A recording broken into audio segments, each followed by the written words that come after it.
Let's get more on this story now with Jessica Stern. She's the executive director at Outright Action International. That is one of the oldest LGBTQ organizations fighting for equality around the world. Jessica, thank you for joining us.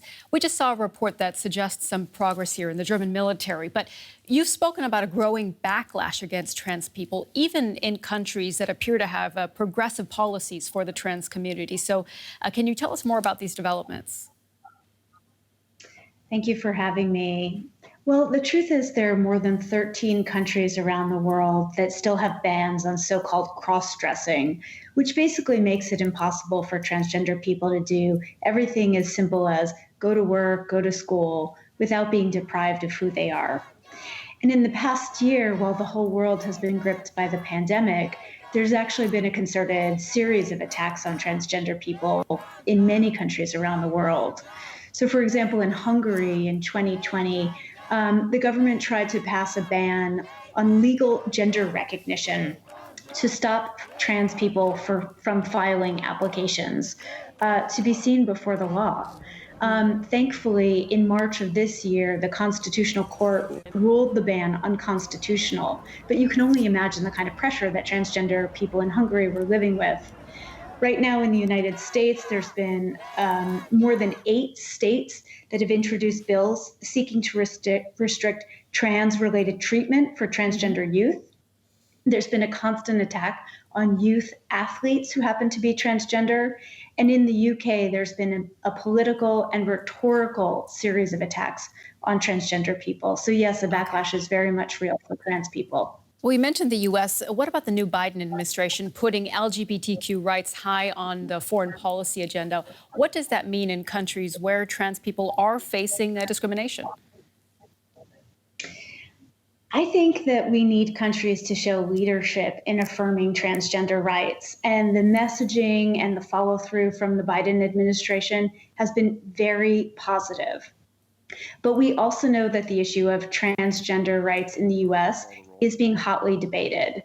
And so we look to countries that have a longer history of cultural acceptance for transgender rights, like Indonesia, like Pakistan, and countries that have more formal legal equality for transgender people, like Argentina or Malta, or Pakistan, for example, as pioneers in this area and countries that we should all look to and be inspired by.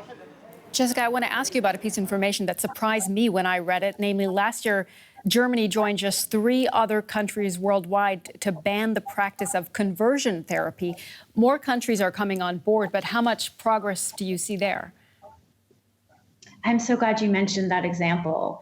You know, unfortunately, at this point, there are now only 5 countries in the whole world that ban conversion therapy.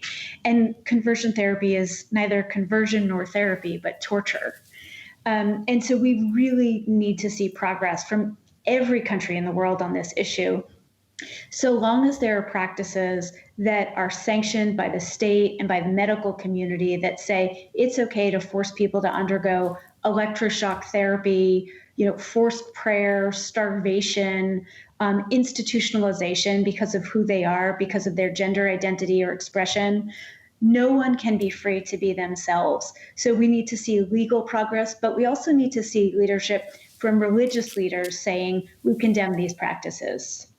Just very quickly, Jessica, the pandemic has risked putting the cause of trans people on the back burner. What is your organization doing to make sure that they're not being forgotten? I'm so glad you asked that. Well, one thing is we're celebrating today the International Day of Transgender Visibility. We're also documenting the ways that there have been a series of backlashes against trans people in the context of the pandemic, truly in every country in the world.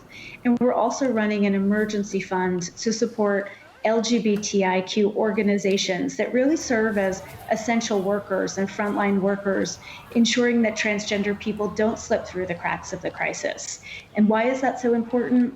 Well, the truth is that a lot of the traditional public health measures used to respond to the pandemic, they exclude LGBTI people. So we think that funding and supporting grassroots LGBTIQ organizations, trans-led organizations, is the way we're going to make everybody safer. Jessica Stern, Executive Director at Outright Action International, joining us. Thank you so much. My pleasure.